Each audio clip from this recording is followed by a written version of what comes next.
Blog Talk Radio.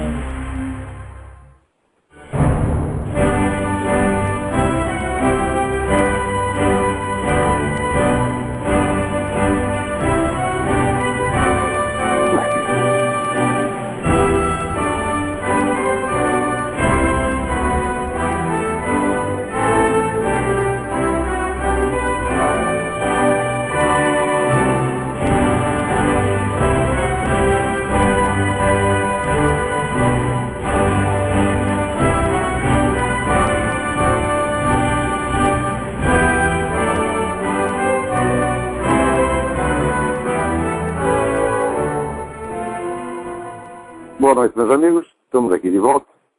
Como sempre, começamos invocando a Santíssima Virgem Maria, o Santo Padre Pio de Petrolina, para que roguem a Deus que nenhuma injustiça se cometa nesse programa, sendo esse o único programa do mundo que pede proteção contra ele mesmo. Queria lembrar a vocês aqui o curso de Filosofia da Ciência, que será proferido aqui em Colonel Heights, Virgínia, por mim, de 10 a 15 de maio. Ainda há espaço para novas inscrições. Contatos e informações com o senhor Eduí, telefone 041-9974-4443 ou 041-3527-0987, ou ainda pelo e-mail eduí.ferro, eduí com y, .ferro@uol.com.br. Também aqui temos outros dois cursos que parecem ser bem interessantes, que são um será proferido pelo José Nivaldo Cordeiro, sob o título de As Armadilhas da Lei, e outro curso de Simbolismo e Cosmologia Tradicional, será dado pelo meu filho Luiz Gonzaga de Carvalho Neto, o Gugu, em Porto Alegre. O link para o programa dos dois cursos está no seguinte lugar: http://cursopoa.blogspot.com e informações com o André Frantz no endereço cursopoa@gmail.com. Bom, eu creio que o assunto mundial desta semana são as conclusões da investigação do Vaticano sobre essa entidade que se chama Legionários de Cristo, e cujo braço leigo se chama Regnum Christi. Essa entidade tem milhões de membros militantes em todo o mundo, uma entidade riquíssima, fundada no México, financiada, entre outros, pelo arquibilionário Carlos Slim. Então isso aí tem sedes, tem paróquias, tem escolas, em tudo quanto é lugar. Exerceu uma influência danada e foi bastante apoiada pelo Papa João Paulo II.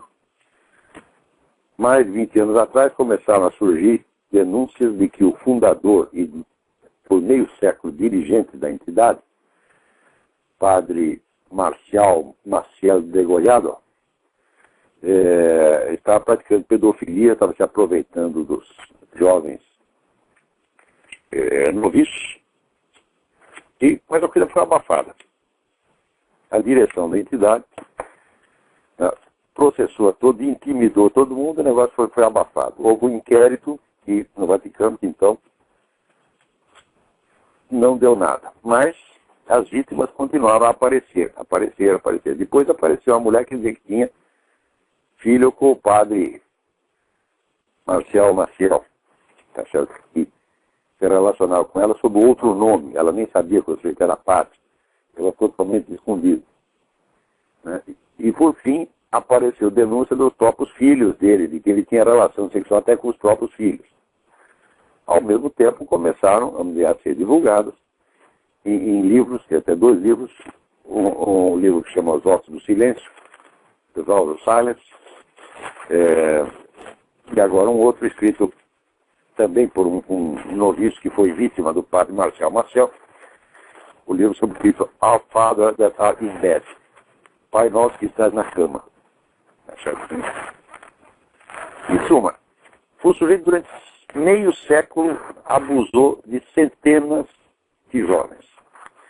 Para fazer isso, ele criou toda uma organização que era baseada num voto de silêncio, ou seja, o noviço era forçado a fazer um voto de que ele jamais contaria a ninguém o que quer que se passasse dentro da organização. Isso já é um absurdo, porque na Igreja Católica não existe, pela doutrina católica, nenhum voto de silêncio, a não ser o voto de segredo na confissão. Esse é o único segredo que a Igreja admite. E a doutrina católica é contra qualquer coisa secreta, baseado no versículo em que nosso Senhor Jesus Cristo diz: eu nada ensinei em segredo, tudo eu disse na praça pública. Ou seja, para a doutrina católica, qualquer segredo, além do segredo da confissão, não presta. O cara montou uma organização mundial todinha baseada no segredo. E esse segredo se destinava justamente a proteger as atividades criminosas que ele estava desenvolvendo. Então foram centenas de vítimas que começaram a aparecer e foram todas perseguidas. Ora, um tempo atrás, o Papa Bento XVI, num ato de coragem, ele tirou do arquivo o inquérito que já estava encerrado e mandou reabrir. Quando viu que aquele padre Maciel tinha feito, o que ele fez? Ele tirou o fato das suas atividades, tirou da diretoria do tal do Legionário de Cristo e Regnum Christi, e mandou o sujeito levar uma vida de recolhimento, penitência e prece. É evidente que ele tinha que fazer isso, né? Só que a coisa ainda continuou. Por quê? Os livros do tal do padre Maciel continuaram sendo usados e eram usados ali no ensino do Legionário de Cristo como se fosse a Bíblia. Os ensinamentos, entre aspas, dos sujeitos continuavam sendo seguidos à risca. Tá certo? E o sucessor dele na diretoria, que é um sujeito chamado Álvaro Corcuera, que eu prefiro chamar de Álvaro Porcuera, tá certo? Continuou tratando a figura, né? Dizendo: estamos muito tristes com o que aconteceu, mas nós temos que reconhecer, né, o grande carisma que tinha o padre Maciel, nosso fundador. Então, isso continuou puxando o saco do Maciel depois de saber tudo isso. Inclusive, jogando, né, de uma maneira extremamente maliciosa, com o duplo sentido da palavra carisma. Porque o padre Maciel era realmente um sujeito impressionante. Ele conseguia atrair todo mundo, botar todo mundo para dentro da organização, e ele conseguia extorquir dinheiro de tudo quanto é bilionário no mundo. Essa é talvez a organização católica mais rica que já existiu. E tudo isso num tempo muito rápido. Então, a palavra carisma, minha gente, eu vou ler para vocês aqui na Enciclopédia Católica a definição de carisma, para vocês verem até onde vai a malícia desse seu Porcuera. Carisma: dom divino espiritual dado a indivíduos ou grupos para o bem da comunidade. A palavra foi introduzida com esse sentido pelo apóstolo São Paulo, aspas: a cada um é dada a manifestação do Espírito para o bem comum. Todos esses dons são ativados por um só e mesmo Espírito, que confere a cada um individualmente, tal como o Espírito escolheu. Fecha aspas. 1 Coríntios, capítulo 12, versículo 7 e outros. Daí esclarece aqui a enciclopédia.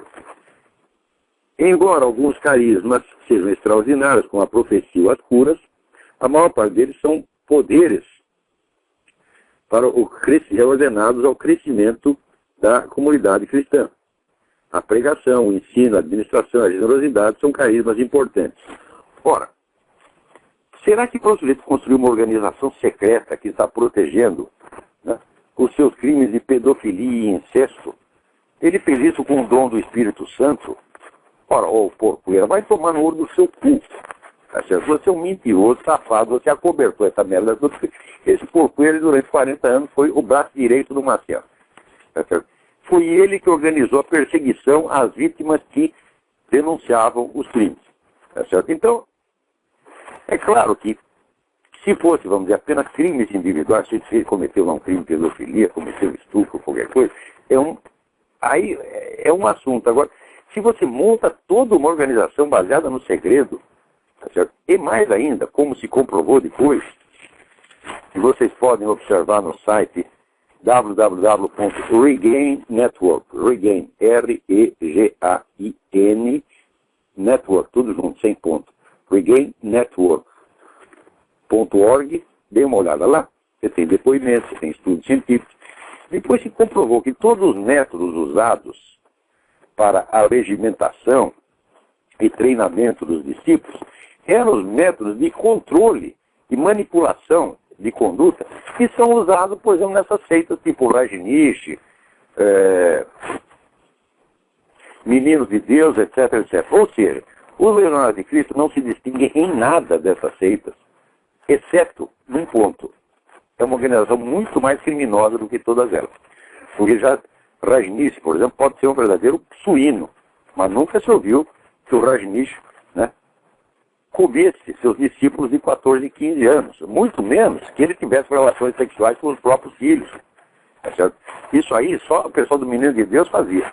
Se ele era maluco, ele pregava mesmo que os pais e mães deviam fazer surubas com seus filhos a partir dos 4 anos. Foi denunciado pela própria filha, evidentemente. Eu assisti o documentário dela, dar o depoimento dela, é uma coisa de vomitar.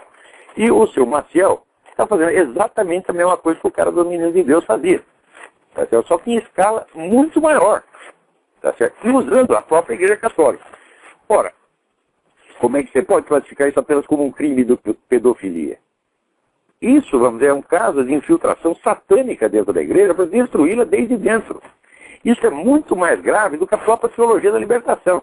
Por quê? Porque o padre Maciel arrebanhava os seus discípulos entre as pessoas conservadoras, as pessoas que queriam que a igreja voltasse à sua tradição de antigamente, né? Limpando-a de todas as nódoas que foram introduzidas, foram colocadas na igreja pelo Concílio Vaticano II. Então, eram as melhores pessoas, as pessoas de melhor intenção dentro da igreja, foram essas que o padre Maciel foi pegar. Quer dizer, aquele jovem, né, ingênuo, idealista, né, que quer voltar à religião de antigamente, e por azar, em vez de ele cair numa organização séria, numa sociedade de São Pio X, uma coisa assim, foi cair logo na mão desse acelerado, tá certo? Aliás, desse bando de acelerados. Então, é claro que isso aí é uma infiltração tão grave quanto aquela que foi feita pela KGB a partir dos anos 30. Talvez seja mais grave ainda. Por quê? Porque esse negócio de teologia da libertação, toda essa ala esquerdista da igreja, ela tem uma identidade visível pela qual você a reconhece. Agora, esse camarada, ele foi montar isso exatamente no centro, no coração, quer dizer, da igreja que é fiel a Cristo. Da igreja conservadora, da igreja tradicionalista. Para quê? Olha, Santo Agostinho já dizia isso aí, que todos os pecados, né, se apegam ao mal para que se realize. Só o orgulho, a soberba demoníaca se apega ao bem para que o bem pereça. E foi exatamente isso que fez esse filho de uma puta chamado Maciel Degolhado, com a ajuda de Álvaro Corcoeiras e outros e não sei mais quantos. Tá? Por exemplo, eu sei que aí no Paraná tem um tal de Padre Celso que andou pegando vários alunos meus e levando para essa merda. Né? Eu cheguei a pensar durante tempo desconfiar um pouco desse Padre Celso. Aí depois falei, não, estou julgando ele mal, até pedi desculpa. Ele falou, joguei isso mal. Agora estou pedindo desculpa, ele tem pedido desculpa. Padre Celso, você não presta. Quem quer que trabalhe para esse Legionário de Cristo não presta. Vocês são todos cúmplices desse Marcel Maciel. Porque mesmo depois de revelados os crimes, vocês ainda continuam falando do carisma do fundador. O carisma fundacional. Olha, carisma fundacional é o carisma que o fundador de uma ordem religiosa transmite a seus discípulos ao longo dos séculos. Como, por exemplo, os franciscanos se beneficiam do carisma de São Francisco, os beneditinos do carisma de São Bento, e assim por diante. Agora, vamos dizer que vocês todos estão se beneficiando do carisma de Maciel Degolhado? Fora, seu porcoeira, vai a merda! E vocês que são católicos e que estão me ouvindo, vocês que são líderes de organizações católicas, vocês têm obrigação de exigir, de cobrar do Vaticano uma punição exemplar e até o fechamento dessa entidade. Porque eu não vejo como consertar uma porcaria dessa. Tem que fechar a entidade e os membros bem intencionados têm que ser integrados em outras ordens religiosas, porque não é justo que eles sofram pelo pecado e pelo crime que eles próprios foram vítimas. Então, vocês têm que fazer isso pelo seguinte. Essa turma tem um monte de defensores no Vaticano. E por defensor, por boa razão, vocês devem ter lido na revista Veja a entrevista do padre Gabriele Amott, que é o maior exorcista do mundo, dizendo que rituais satânicos estão sendo praticados dentro do Vaticano por bispos e cardeais. Isso quer dizer, o nosso Papa está cercado de traidores. Cercado. Não é para confiar em ninguém. Gente, não confie em alto funcionário, não confie em secretário de Estado, não confie em ninguém. Nessa altura, o Papa quer fazer a coisa certa. Foi ele que reabriu o inquérito que estava fechado. Ele que mandou investigar. E ele quer sanear essa coisa. Agora, a resistência que existe a isso dentro do Vaticano é uma coisa assombrosa. E você tem a obrigação de dar apoio ao Papa para fazer a coisa certa. Então, escrevam para o Vaticano, façam um abaixo-assinado, vocês que são representantes de entidades católicas, pessoal do Opus Dei, pessoal da TFP, pessoal da, sei lá, qualquer organização que seja. Eu não represento organização nenhuma, eu represento somente a mim mesmo, tá entendendo? Que não é uma grande coisa. Até, mas vocês que têm alguma liderança na comunidade, têm a obrigação de dar apoio ao Papa antes que a excelente intenção que ele tem de buscar a verdade, de punir os culpados, será sufocada sob pressão de pessoas interesseiras e malignas. Você tem obrigação de dar o reforço para o Papa. Olha, parece que a profecia de Malaquias está se cumprindo. Diz, no fim, o Papa fica isolado em Roma, cercado apenas de poucos discípulos fiéis que o apoiam. Eu não sei se é isso mesmo que está acontecendo, mas se essa é já a realização da profecia, ou se é apenas um ensaio geral. Mas a situação agora é essa. Peraí, tem alguém na linha. Vamos ver. Quem está na linha aí? Alô? Alô? Olavo? Eu? Doutor Olavo, aqui está falando Silvério de Belo Horizonte. Sim. Eu me tornei aluno do senhor há pouco tempo e gostaria de agradecer ao senhor as lições que o senhor tem dado a parcela aí da população do Brasil que está tentando superar esse estado de coisas. Gostaria de agradecer e dar o parabéns inicialmente. Muito obrigado. Professor Olavo, eu gostaria de perguntar ao senhor o que o senhor acha dessa notícia que acabou de ser veiculada no Globo News, da indicação da autoridade palestina para que o Lula se torne o próximo secretário-geral da ONU. Eu vou comentar esse assunto daqui a pouco. Assim que eu vou pedir para você um pouquinho de paciência. Sim, eu comento isso daqui 2 minutos. Mas deixa eu terminar o negócio que eu estou falando aqui do Legionário de Cristo, isso é uma coisa essencial, tá bom? Te agradeço, assim que eu terminar isso, eu entro no seu assunto. Tá, obrigado. Muito obrigado. Então, o que eu estava dizendo, gente, é o seguinte. Você tem que dar mão forte ao Papa, porque ele está querendo corrigir essa situação, limpar essa sujeira toda. Mas tem muita gente contra ele. O secretário de Estado, atual secretário de Estado, é um ardente defensor dos Legionários de Cristo. Aqui nos Estados Unidos tem lideranças católicas importantes, George Weigel, que é talvez o intelectual católico de mais ampla audiência, não é o maior de todos, mas o de mais ampla audiência, é um defensor dos Legionários de Cristo. Porque ele reconhece, houve um pecado, houve um crime e tal, mas tem o carisma. Carisma é o caralho, isso não é carisma, porra. Isso é carisma no sentido popular. Sentido popular, carisma é a atração que o indivíduo, às vezes maligno, exerce sobre pessoas, grupos e às vezes nações inteiras. Por exemplo, Hitler, sabe-se, líder carismático. Né? Lenin, líder carismático. Fidel Castro, líder carismático. E esse filho da puta desse Álvaro Porqueira continua usando a palavra carisma, tá certo? Jogando com duplo sentido. É claro que o Marcel tinha carisma no sentido que Fidel Castro tem. É uma figura atraente, atrativa, até hipnótica, tá certo? Mas carisma, no sentido que a palavra tem na doutrina católica, esse sujeito jamais teve. É uma blasfêmia usar a palavra carisma com relação a isso. Quer dizer, o carisma dele atraiu os meninos para a cama dele, atraiu o próprio filho, tá certo? Para que ele violasse o próprio filho na sua própria cama. Dizer que esse negócio não é diabólico, então você não sabe o que é diabo, você não entende merda nenhuma religião. Dizer que isso é apenas pedofilia? Não, meu filho. Isso aí é satanismo. Isso aí é a blasfêmia deliberada, constante e contínua ao longo de 50 anos, destruindo a igreja por dentro, sob os pretextos mais lindos e sublimes. E depois, esse pessoal, por exemplo, eles gostam de... Eles encantam as pessoas com essas grandes manifestações coletivas. Junta gente no mundo de estádio, você vai lá falar meia dúzia de besteira, e sai todo mundo chorando e dizendo, o padre fulano, seu porcoeiro é santo. Ele está se aproveitando da ingenuidade de um bando de idiota. Você não pensa que cara, por ser rico, é inteligente, não. Se enganaram o Carlos de Lima. Bom, Carlos de Lima é um homem bom. Todo mundo no médico sabe que Carlos de Lima é um homem bom, bem intencionado. Agora, chega um filho da puta desse lá, né, faz o Carlos de Lima dar uma choradinha, o homem já assina, toma lá um cheque de $1 milhão, $2 milhões, $10 milhões. E do mesmo modo estão enganando um monte de gente. Então, e são todos culpados. Todas as pessoas que são dirigentes e que têm função de liderança, por grande ou pequena, dentro da organização, são todos culpados, porque todos têm a obrigação de denunciar. E, na verdade, ajudaram a tapar a boca das vítimas. Veja, Quem está falando essas coisas não são meninos que foram abusados, são homens de 60, 70 anos que estão contando aquilo que se passou na sua juventude, que estragou, destruiu a sua vida, tá certo?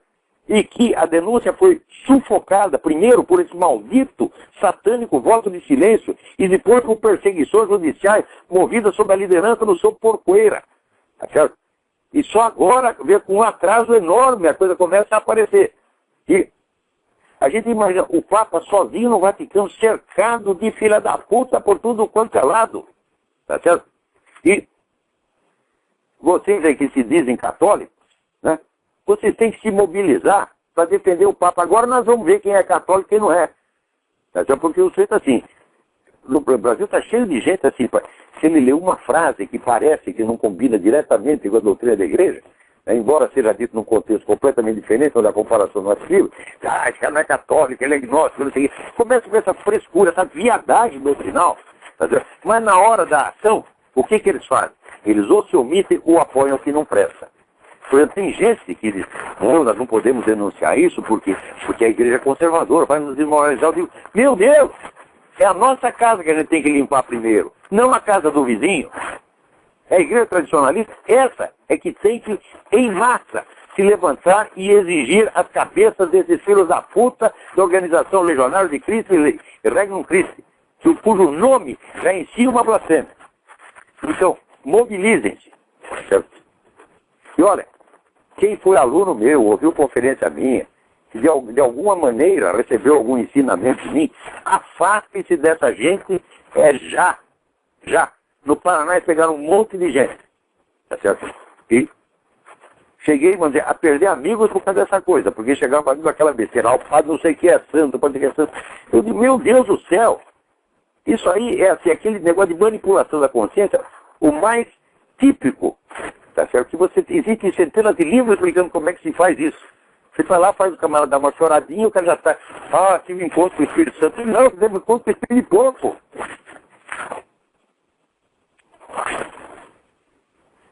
A vida religiosa não se dá na esfera das emoções.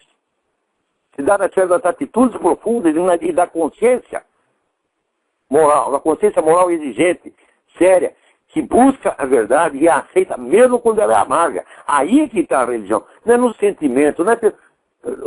Tem um rapaz que foi lá no México, participou de uma dessas coisas, tinha lá um ator, esqueci o nome do ator, o Verástegui, Eduardo Verástegui. Ficamos lá chorando junto com o Eduardo Verástegui, tá? E o padre não sei quem é um santo. Eu digo, meu Deus, a que ponto a inteligência dessa gente desceu? Pessoas que foram meus alunos, uma vergonha para mim. Tá certo? Então, como sempre, não é a primeira vez que cursos meus são infiltrados por organizações desse tipo. Se tu vem, pega um, pega dois, não fala nada comigo. Não me avisa que está fazendo isso. Né? E às vezes aluno novo, tal, às vezes até algum mais velho experiente, cai nessa porcaria. Quando eu vejo, está lá um campo pinado. Está tudo podre. Então o que me resta fazer? Cortar essas pessoas. Eu não tenho nada a ver com vocês. Vocês não são meus alunos, vocês não são meus amigos, vocês não são nada, vocês são traidores. Vocês são servos de Marcial degolhado, servos de Satanás, é isso que vocês são. Tá certo? Então, quem quer que esteja no Legionário de Cristo, por favor, desapareça do meu curso ou saia de lá. E outra coisa, não é sair do Legionário de Cristo. Não, meu filho. Ou você sai atirando ou não sai. Saia e denuncie. Daí vem para mim com a prova de que você denunciou, daí eu te aceito como meu aluno de novo. Senão, só tenho uma palavra para você. Fora! Vamos continuar para dentro. Olha aqui que maravilha. Diz que a equipe do Brasil está pronta para receber reféns das Farc. Olha que generosidade, né? Essa aqui é a política do nosso governo. É o seguinte, ele apoia as Farc de tudo quanto é jeito. O senhor Lula assinou um compromisso de solidariedade integral às Farc em 2001 e continua sendo fiel. Tanto que, quando algum camarada da Farc é preso no Brasil, o PT inteiro se mobiliza para tirar o cara da cadeia, da cidadania e até arrumar emprego para a mulher do filho da puta. Tá certo? Então, apoio não falta. Mas ele não pode assumir, o Lula não pode assumir publicamente que ele é a favor de uma organização, tá certo, criminosa, que domina o narcotráfico no continente e que já matou mais de 30 mil pessoas e mantém mais de 1.000 prisioneiros, tá certo? Sequestrados, tá? Alguns há 7, 8, 10 anos, que não vem família, não tem comunicação, estão lá alimentados a pão e água. De vez em quando é umas porradas, as mulheres são estupradas, etc. O Lula não pode, em público, dizer que ele gosta de tudo isso. Que ele gosta, ele sempre gostou disso. Ele acha bonito, inclusive, estuprar prisioneiro, porque ele mesmo se gabou de ter feito isso. Não sei o que ele fez, mas para se gabar disso, você tem que achar bonito, tá certo? Então, como ele não pode fazer, então, a ideia dele é assim, não, nós não somos a favor da violência, portanto nós somos a favor de que as Farc abandonem o combate armado e comecem, vamos dizer, a disputar as coisas no plano político, como um partido político legal. E, ora, meu Deus do céu. Então ele dá a impressão de que ele é contra a guerrilha, mas acontece que a finalidade de toda a guerrilha é transformar-se em movimento político. Guerrilha não tem finalidade militar, não se ganha uma guerra com guerrilha. Guerrilha é um instrumento de você ir minando a reputação do adversário mais forte até que ele seja obrigado a negociar. Guerrilha só serve para isso. Então, o que o Lula está pretendendo é exatamente que o objetivo pelo qual a Farc lutou durante 30 ou 40 anos seja agora realizado. Ao mesmo tempo, vem esse outro filho da puta do seu Fernando Henrique Cardoso pregar a liberação de drogas, que só vai beneficiar as Farc. Porque se você legaliza a droga, bom, quem vai entrar no comércio legal? Quem já tem a produção, a rede de distribuição, o mercado inteiro na mão, ou seja, as Farc. Então as Farc viram ao mesmo tempo uma multinacional, empresa multinacional legalizada e um grande partido político e ganha, né, na base da negociata tudo aquilo que não conseguiu ganhar no campo militar. É isso que o cara está querendo. Né? Agora, quanto a esse negócio do Lula, que chega lá em Israel, primeiro, né, ele se recusa a ir fazer homenagem póstuma ao Theodor Herzl, que foi o fundador do movimento sionista, que é a mesma coisa que dizer. Ele é o fundador espiritual de Israel. O fundador político foi o Ben-Gurion, mas o fundador espiritual foi o cara que teve a ideia, porra. Qual é ou não é? Então, Theodor Herzl é como se fosse, quando esse Ben-Gurion, pai de Israel, o Herzl é o avô. Então, naturalmente, o militante estrangeiro é convidado a ir lá depositar flores no túmulo do herói nacional, Theodor Herzl. O Lula disse, não vou. Fala, se fosse no túmulo de Lenin, no túmulo de Che Guevara, ele ia correndo, porra. Tá. Agora, no túmulo do Theodor Herzl, que tudo que ele fez foi querer unificar um país, Theodor Herzl nunca fez mal a ninguém, você pode discordar dele num ponto ou no outro, mas ele nunca matou ninguém, nunca perseguiu ninguém, tá certo? Simplesmente lançou uma ideia, que foi uma ideia salvadora. Não é questão de você apoiar doutrinariamente o sionismo. Eu não tenho posição doutrinária nenhuma contra o sionismo, mas nós temos que reconhecer que quando terminou a guerra, precisava um lugar para eles, porque eram espalhados no mundo inteiro, todo ferrado, tá certo? Já tinham morrido milhões e milhões deles. O que você quer? Mas a única autodefesa que tinha é ter um território, porra, não é a coisa mais... É uma coisa tão óbvia, né? Então, ao se recusar homenagear o fundador do sionismo, o que o Lula fez? O Lula, ele questionou, como é que se diz? Ele negou a legitimidade da existência do próprio Estado de Israel que o está recebendo nesse momento. Né? E depois ainda faz discurso a favor do Estado palestino. Agora aqui, vocês judeus que estão me ouvindo, vocês têm merda na cabeça. Hã? Por quê? Porque antes do Lula chegar, na véspera, o Haaretz, que é o maior jornal de Israel, estava puxando o saco do Lula. Lula é exemplo de democracia, Lula é um grande amigo nosso, etc, etc. Agora estou eu aqui, que ninguém me ouve, que sou um bosta. Estou falando, não é, vocês estão enganados, o cara é um puta no traidor. Ele é inimigo, ele quer ferrar com vocês. E daí todo mundo ri da minha cara. Ora, porra. Só que dessa vez, de novo, eu estou falando a verdade, dessa vez todo está mentindo. Agora o pessoal da mídia de Israel está tudo escandalizado. Descobriram que o cara é inimigo. Né? Mas descobriram muito tarde. Aqui, mesma coisa. Com Obama, mesma coisa. 72% dos judeus aqui votaram em Barack Obama. E não adianta você avisar e falar, porra, o cara trabalha para os árabes, o cara é seu inimigo, ele quer pôr no seu cu. Porra, acorda. É? Agora, todo mundo acha que judeu é aquele espetalhão que fica conspirando. Para mim, não. Para mim, vocês são tudo um grande jumento, porra. Vocês não sabem distinguir quem é amigo de quem é inimigo. Né? Então, agora é tarde. Agora o Lula, a merda que tem que ser feita, o Lula já fez. E agora tem o pessoal da Palestina, tudo agora propondo, né, Lula para secretário-geral da ONU. Mas é claro, porra, o Lula trabalha para ele, como sempre trabalhou. Como trabalha para a FARC, trabalha para o Foro de São Paulo, para tudo o que não presta. Eu estou dizendo isso há mais de 10 anos. Estou dizendo, não é que eu estou dizendo a opinião, eu mostro os documentos, eu mostro compromissos assinados pelo Lula, eu mostro o discurso que ele fez em 2005, no 15º aniversário do Foro de São Paulo. Está tudo lá nos documentos, as pessoas ainda não querem ver.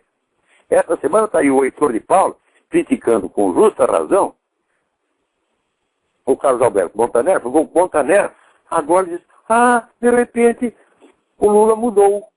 Uai, mas o Lula já não tinha mudado? Aqueles que nos anos 2012, não, o Lula mudou, ele não é mais comunista. Agora estão achando que o Lula mudou de novo. Eu digo, meu filho, o Lula nunca mudou. O que pode mudar é a conversa. De acordo com a situação tática do momento, né, ele diz o que convém. Mas a política dele é muito coerente e tem sido coerente ao longo de todo o tempo. É pró-comunista mesmo, que é a Revolução Continental, que é o regime cubano na América Latina inteira. Ele nunca mudou. Então, está aí o Heitor de Paula, né, mostrando que agora a decepção, o Montaner está decepcionado com o Lula. Mas para se decepcionar, só se desilude quem se ilude, porra. Eu não estou desiludido com o Lula, porque jamais tive ilusão. Né? Que coisa. Agora aqui, então eu creio que isso responde a pergunta que o rapaz tinha feito antes. Né? Então, agora aqui, alguém me mandou um negócio muito interessante. João Carlos. Em entrevista ao canal Livre da Banda, o comunista Aldo Rebelo comentou as mudanças do Código Florestal e colocou às claras a ecopilantragem e o servilismo atual do ambientalismo brasileiro ao globalismo e aos interesses de ONGs internacionais no setor rural. Então, olha, de repente aparece lá o Aldo Rebelo, o Aldo Rebelo é comunista desde o ano de 1500. Quando Pedro Alves Cabral chegou no Brasil, Aldo Rebelo já era comunista, entendeu? Chega um cara lá e fala umas coisas que parecem o Olavo de Carvalho, está falando igualzinho o Olavo de Carvalho. Porque como é que acontece isso? Como é possível? Eu vou te explicar, não, cara. O Aldo Rebelo é filho de uma época em que os comunistas se aliaram aos fascistas do Vargas e criaram uma simbiose de comunismo e nacionalismo. Do qual saiu o próprio Brizola, saiu desse meio. Né?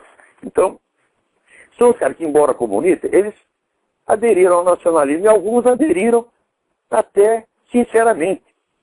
O Aldo Rebelo sempre ele tem essas duas cabeças, que ele pensa que são uma só. Porque no tempo da aliança entre o Partido Comunista e o Getúlio, de fato, as correntes nacionalistas e comunistas estavam ali lutando lado a lado, e os inimigos dela eram os mesmos. Né? Agora a situação já mudou completamente. Né? Mas o Aldo Rebelo ainda, né, ele tem esse lado nacionalista. Eu lembro, por exemplo, que quando teve o centenário do Gilberto Freire, um bando de esquerdistas, filha da puta, querendo sujar a reputação do maior sociólogo que já existiu, talvez o maior que já existiu no mundo. Né? Na USP, por exemplo, né, até fizeram uma sessão de homenagem póstuma, que na verdade foi a sessão de achincalhe póstumo. Porque, né, a USP nunca falou uma palavra com o Gilberto Freire, é proibido estudar Gilberto Freire lá. Quando o Freire já morreu, agora tem o centenário. Bom, agora nós podemos falar, por quê? Porque agora o cara está inofensivo, não pode fazer mais nada. Então a gente até representa. Então fizeram uma sessão, dizendo, não, o Gilberto Freire foi um sociólogo quase tão grande quanto o Florestan Fernandes. O Florestan Fernandes era um sujeito de QI 12. Bem dizia o Alberto Guerreiro Ramos, este sim, né, um grande cientista político, que fugiu do Brasil para lecionar aqui nos Estados Unidos. E o problema do Florestan Fernandes é muito simples, ele é burro. Né? Então, e os caras vão lá e fazem uma sessão para comparar esse jumento com o Gilberto Freire. Quer dizer, fingindo que está homenageando. Né? Eu me lembro até, tinha dois filhos do amigo meu, que uma vez, dois menininhos, eles brigaram, né? Daí chegou a mãe das mães, não, façam as pazes, né? Então, deem as mãos. Daí o sujeito estava dando a mão, mas embaixo não estava pisando no pé do outro. Né? Então, parecia a mesma coisa. A USP fez isso, vamos fazer homenagem ao cara, a gente aproveita a homenagem para falar mal dele. Né? Então, e eu lembro que nessa ocasião, nessa turma da esquerda, o único que se juntou comigo para defender a reputação do falecido Gilberto Freire foi o Aldo Rebelo. Né? Então estava lá todo mundo descendo o cacete e nós, não, vocês estão completamente enganados. Tá? Então o Aldo Rebelo tem essas coisas. Eu não posso negar que o patrocínio do Aldo Rebelo é sincero. Só que ele pensa que o dos outros é sincero também. É? Ele pensa que na esquerda tem nacionalista, tem patriota como ele. Não tem, Aldo. Vê se tu acorda, meu. Esse negócio de comunismo e nacionalismo, até, isso aí é você querer misturar água com óleo. Não mistura, meu filho. Não vai. Você está entendendo? Você vai ter que desistir de alguma parte. Então, eu sugiro que você desista do comunismo. Porque atualmente o movimento comunista está todo trabalhando para essas mesmas ONGs internacionais que você está combatendo. Você vai ver lá, quem financia a esquerda da América Latina? Né? É Rockefeller, é Jorge Soros. É o mesmo que financia essas ONGs, meu Deus do céu. Globalismo e comunismo atualmente é a mesma coisa. Agora, e nacionalismo? Eles foram esvaziando o sentido do nacionalismo brasileiro para transformá-lo em puro anti-americanismo. Ou seja, é um nacionalismo puramente negativo. Ele não afirma os valores nacionais, aliás, os despreza, posta em cima de tudo de bom que o Brasil fez, tá certo? E depois ainda faz apelo ao nacionalismo. Isso aí é que nem aquele festival de rock que teve lá em Porto Alegre, tá todo mundo lá dançando rock americano o dia inteiro, né? De repente apareceu uma bandeira americana na tela, todo mundo vaiou. Eu digo, olha meu saco, você está lá dançando música americana, tomando Coca-Cola, vestindo calça jeans, você incorporou o espírito do roqueiro americano, daí aparece a bandeira de tudo isso, e você corta em cima, e você está maluco completamente, né? Alô, tem alguém na linha? Alô, boa noite. Boa noite. Olá, professor, tudo bem? Tudo bem? A respeito do que o senhor estava comentando primeiro, a respeito do Lula... Quem está falando? Identifique-se, por favor. Opa, Yuri Calil, aqui de São Paulo. Yuri Calil, muito bem, pode falar. Tudo bem. O que eu queria, na verdade, era para que todos os ouvintes, desejar para todos os ouvintes que façam o curso de filosofia e também o de inglês. Entendeu? Que nem a última aula que o senhor deu, a gente consegue entender muito mais profundo o que o senhor está falando. E eu entrei na aula 20, tá certo? E é incrível o quanto que a gente melhora, entendeu? E eu fui aluno da USP também, sabe, professor? Enfim, o senhor está super certo. Eu acho que a minha interferência ao ligar era principalmente para isso, tá certo? E muito melhor, assim, eu estou adorando o curso. E o outro ponto que eu queria perguntar era o seguinte, por exemplo, a respeito do Karl Marx, eu posso falar que ele é um picareta. Mas por que eu posso falar que ele é? Tá certo? E o segundo ponto que eu queria falar era o seguinte, professor. Como é que falar? A respeito do que o senhor falou para a gente fazer um voto de não emitir opinião.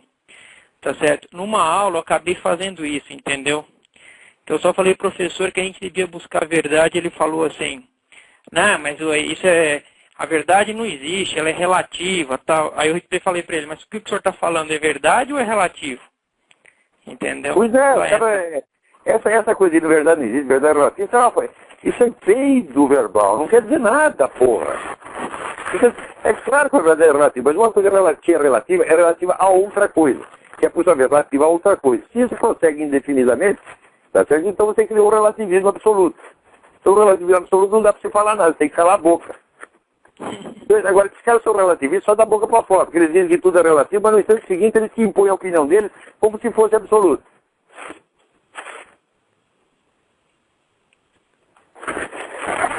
Então, olha, agradeço muito, Yuri, a sua intervenção aqui.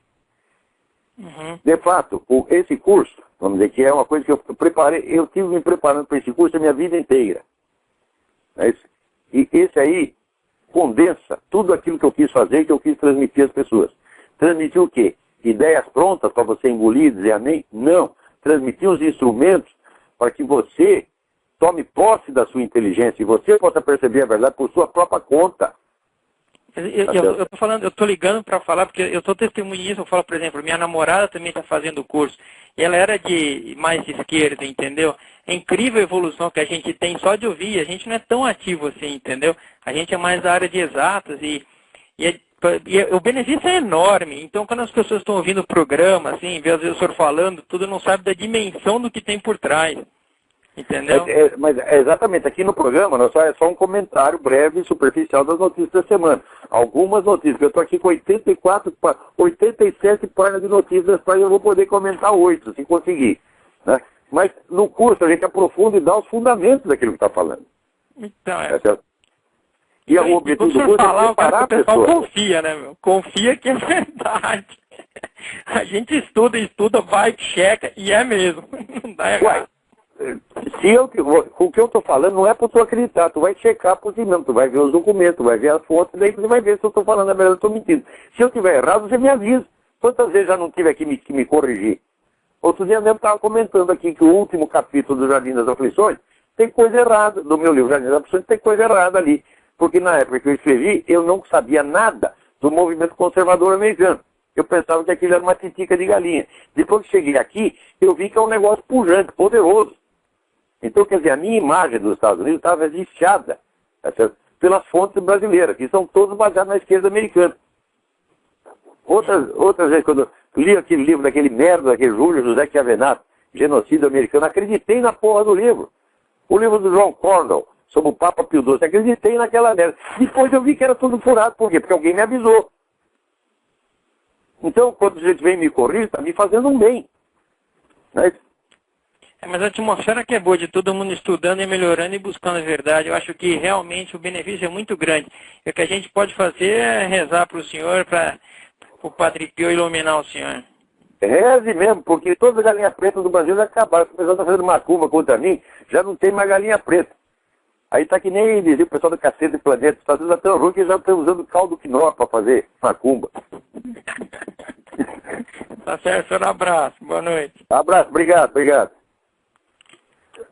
Olha aqui, agora, o pessoal do PT fica se fazendo de ofendidinho por causa das denúncias do promotor Zé Carlos Blatt. Né? Olha aqui, já está aqui, estão falando 100 milhões de desvios de dinheiro com cooperativa ligada ao PT. E aquele negócio do banco que faz para financiar a construção, o sujeito paga ano após ano, aquele dinheirinho suado, você está entendendo? O cara trabalha dia e noite para realizar o sonho da casa própria. E o filho não tem casa própria, merda nenhuma, não construíram porra nenhuma. Embolsaram tudo para ajudar o PT. O PT é uma organização criminosa, tem que ser fechada.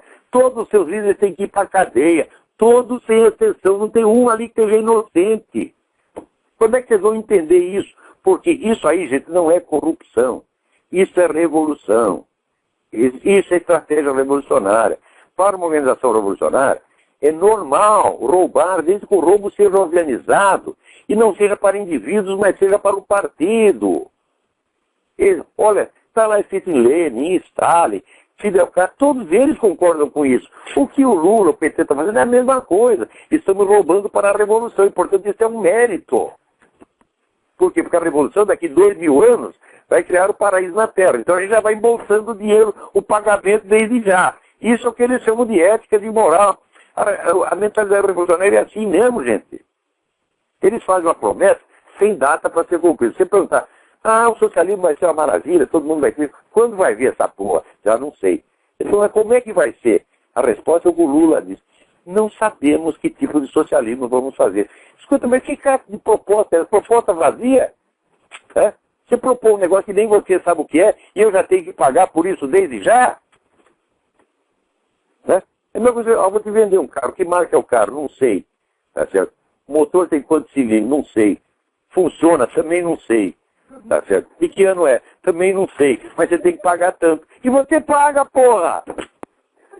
E com essa história, eles estão tomando dinheiro e tomando vida há 200 anos. Porra!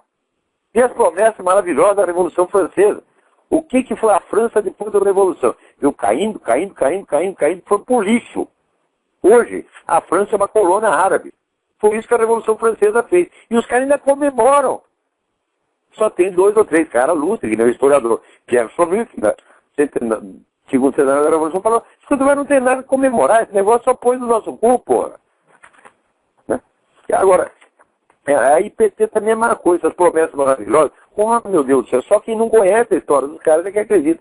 Primeiro, acredita que eles mudaram. Ora, um camarada quando era comunista e muda, ele tem que se tornar anticomunista. Não é apenas um não comunista. Não comunista tem rabo preso. Você está entendendo? Se na hora H, ele vai colaborar com os caras. Então, esse é o caso aí, por exemplo, Fernando Henrique, Arnaldo Jabor, etc. Só acredito que largar o seu compromisso com o comunismo podia se tornarem anticomunistas. Tá certo? Eu sei que para essa gente a coisa mais horrível que tem é um anticomunista. Principalmente se foi comunista. Eles consideram o cara um traidor. Porra, se você abandonar o movimento comunista e combatê-lo, abandonar a cumplicidade com o crime e passar a combater a traição, então eu sou o traidor número 1. Né? Então, vamos lá, mas tem tanta notícia aqui, eu estou ficando louco no meio dessa coisa, porque a merda no mundo... Olha aqui. Veja que coisa, né? Peraí, tem alguém na linha. Alô? Alô, quem é? Acho que não deu certo a ligação, caiu a ligação. Então aqui, eu sempre disse para vocês, esse brigadeiro Sérgio Ferola não é digno de confiança, esse cara é puxa-saco de comunista, esse sujeito é mentiroso. Não, ninguém nas Forças Armadas deve acreditar nele, porque ele vem com a conversa nacionalista, mas ele não é nacionalista, ele é pró-comunista. Já está ele aí publicando artigo na Hora do Povo e copiando igualzinho. Aqui deu uma entrevista na Hora do Povo, que é o jornal do PCdoB, jornal maoísta, jornal cúmplice do regime que matou 70 milhões de pessoas, puxa saco de Mao Tse Tung. Está lá o Sérgio Ferola dando entrevista para essas pessoas e imitando igualzinho o discurso deles. É o modelo neoliberal, é o modelo dependente, não sei o quê. Mesma coisa. Né? Agora está aí lançando a candidatura do brigadeiro Hércio Braga. Eu digo, militares que estão me ouvindo, Hércio Braga está no esquema do Foro de São Paulo. Essa gente toda trabalha para o Foro de São Paulo. Vocês são cegos, não enxergam, não? Tem com a conversa nacionalista, patriota, engana vocês, mas quando vai ver, estão tudo lá na Hora do Povo, tá certo? Estão puxando o saco dessa gente. Não é para acreditar. Tá certo? Olha, eu não votaria no Hércio Braga para gerente do posto de gasolina. Tá? Porque eu sei que daí eu estou entregando o posto de gasolina para a esquerda continental, para o Foro de São Paulo, para a Farc.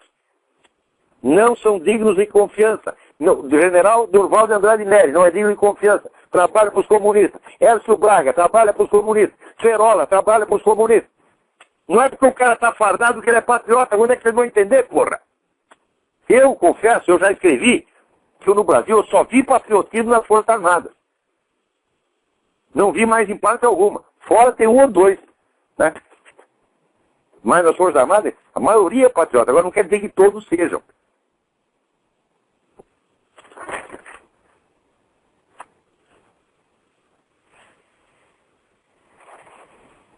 Aqui, tá.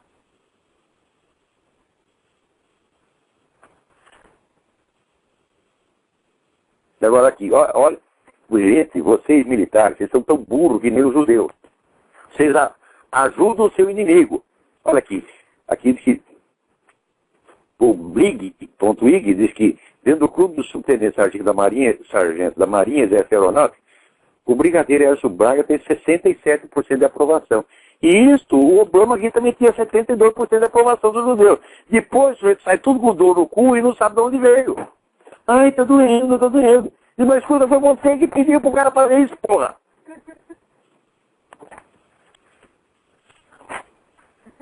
Olha, se o cara diz que é patriota e nacionalista e ele não combate abertamente os comunistas, a começar pelo PCdoB, partido cúmplice de genocídio, partido com resistência já é uma vergonha, o cara vai lá puxar o saco, chupar a pica de PCdoB e diz que é patriota. Mas que brincadeira! Quando é que vocês vão acordar, gente? Porra! Só que alguém me manda um artigo que saiu aqui no site aqui, o globo.globo.país Noblat, é um blog do Noblat, que é associado ali ao Globo. Um artigo do Rui Fabiano, dizendo um monte de coisa certa. Né? Aqui, não é verdade que a sociedade brasileira seja em seu conjunto de esquerda. Basta lembrar a rejeição que provocou assim, para ser divulgado o Programa Nacional de Direitos Humanos, etc. Pesquisa recorrente mostra que a maioria da população é conservadora. Daí vai. Né? Daí ele faz aquela comparação quantitativa dos mortos do comunismo, os mortos da nossa, entre aspas, ditadura. Ou seja, cada argumento aqui é tirado de artigos meus de 10 anos atrás. Você está certo de dizer tudo isso, Rui Fabiano. Só que, seguinte, não custa lembrar que alguém já disse isso antes de você, 10 anos, só que pagou para dizer isso. Né? Você não paga pelo que você diz. Porque depois que abriu o caminho, depois que abriu o espaço, é fácil dizer. Hoje, vocês que são jornalistas conservadores, liberais, vocês são muitos. E nós já somos uma força. Só que é o seguinte, quer saber quem fez isso? Quem fez isso foi eu, sozinho. Enquanto todos vocês ficavam quietinhos e me deixavam lá apanhando sozinho. Tá certo? Então, não estou ressentido por causa disso, de jeito nenhum. Tá certo? Na verdade, não tem importância. Você cita o Olavo, não tem importância. Politicamente, historicamente, não tem importância. O que importa é que as ideias certas vençam. Tá certo? Porém, do ponto de vista da sua pessoa, da sua integridade, você tem obrigação de fazer isso. Não é bom para você. Não é para mim. Para mim, cara, eu não sei quem é Rui Fabiano. O cara me citar, não vai fazer diferença. Mas faz para você. Te coloca numa posição falsa. E quando você está numa posição falsa, você é vulnerável ao inimigo, você está entendendo? Nós temos que ser corretos com o nosso coração, com a nossa consciência, sempre, porque essa é a única força que nós temos. Nós não temos dinheiro, nós não temos apoio político, não temos nada. Mas nós temos aquilo que Goethe dizia, que a única força humana é a personalidade. Né? Então você tem que respeitar a sua personalidade. E isso exige que todo o dever de integridade seja cumprido. Né? Não repetir as ideias do outro sem dizer que são dele. Tá certo? Principalmente quando é uma coisa dentro da mesma... Não, o cara citou uma ideia de um autor russo do século XVIII que ninguém conhece. Tá bem, isso aí virou domínio público. Mas as minhas ideias não podem ter virado domínio público tão rapidamente assim. Né?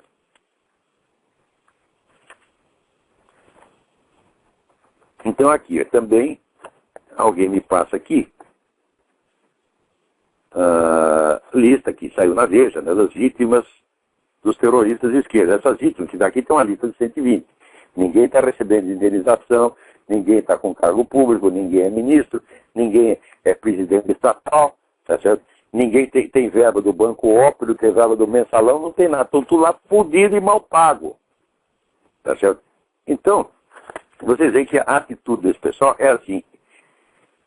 A linguagem moral deles traduz apenas interesse partidário.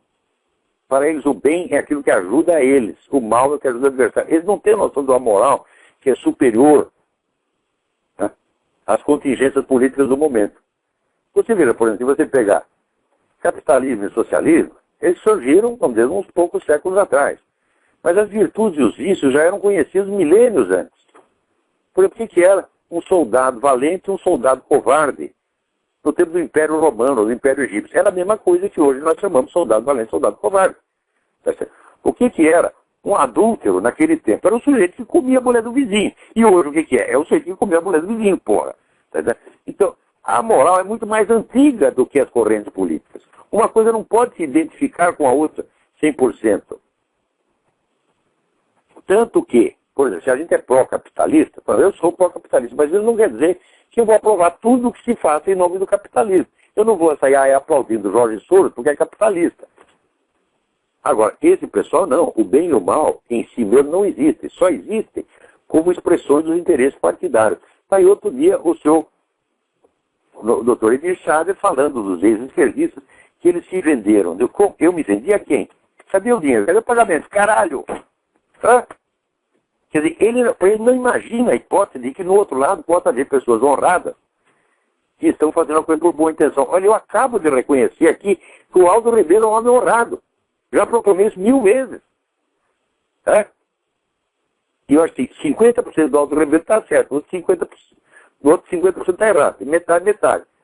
Mas que ele diz a verdade quando ele a percebe, tal como ele a percebe, eu não posso negar que ele faz isso.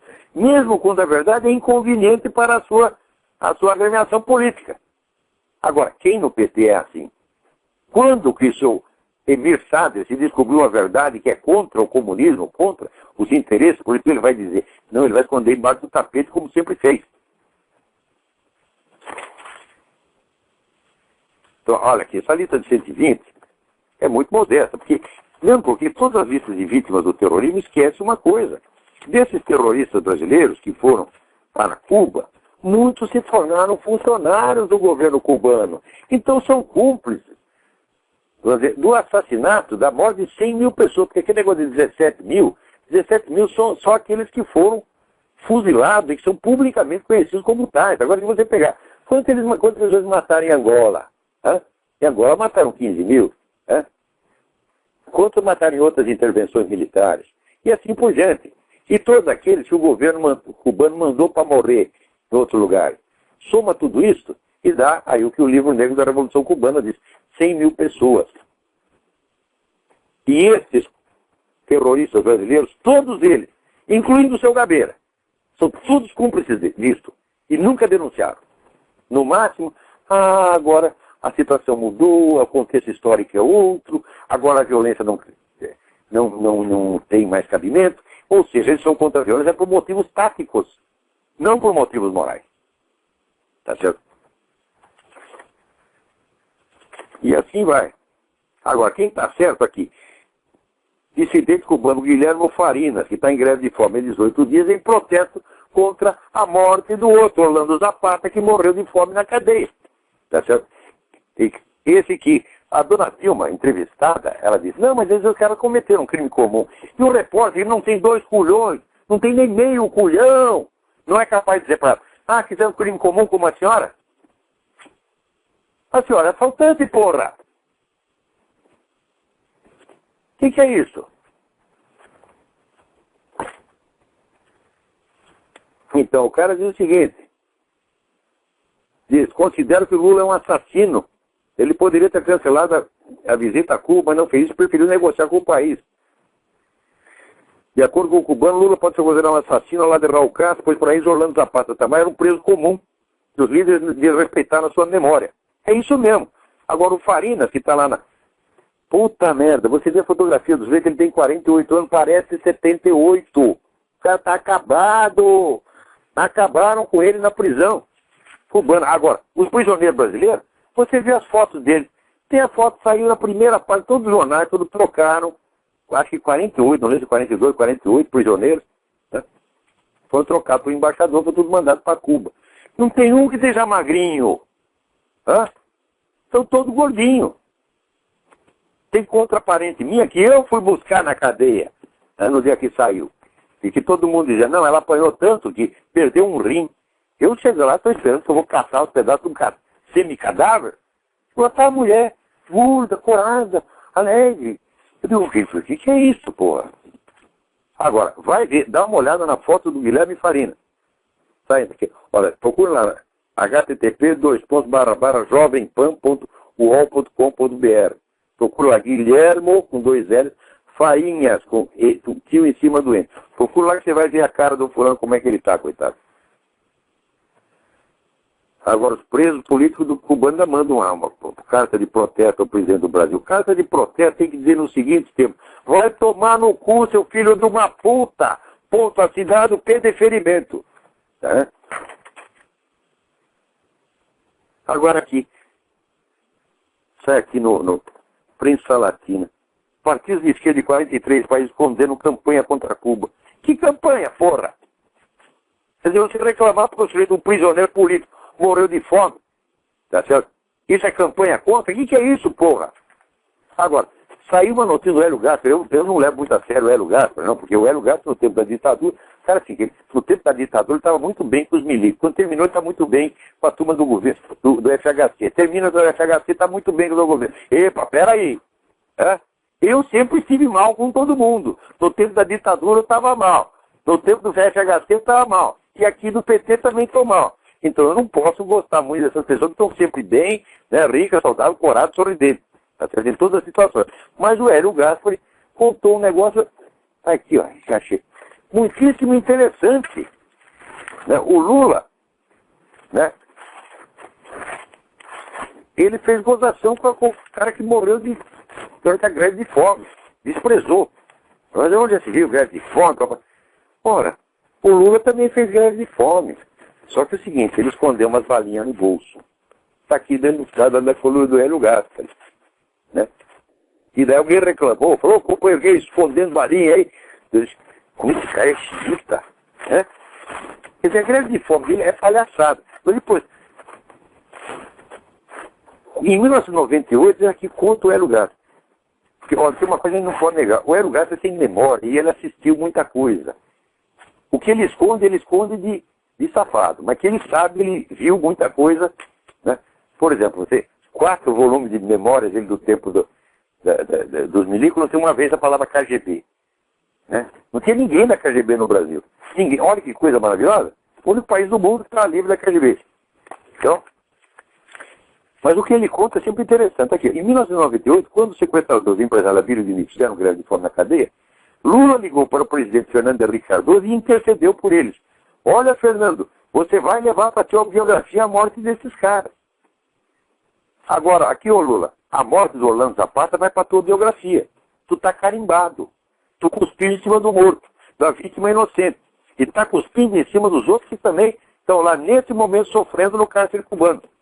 Olha aqui, eu mesmo, não foi uma nem 2 vezes, eu lia em sites cristãos, católicos, protestantes, apelos desesperados de prisioneiros políticos cubanos, chineses, norte-coreanos, e eu mandava para a Folha de São Paulo. Mandava diretamente para o e-mail do seu Otávio Frias Filho. Um em cada 1000 ele publicava. Agora, choradeira por causa dos 300 terroristas que a ditadura matou e fez bem de matar, isso a Folha nunca para. Então, vamos, o que vigora é o princípio da espiral do silêncio. O que vigora é a notícia repetida, meu filho. Então, no fim, o regime chinês matou 70 milhões de pessoas civis inocentes. A ditadura brasileira matou 300 terroristas armados.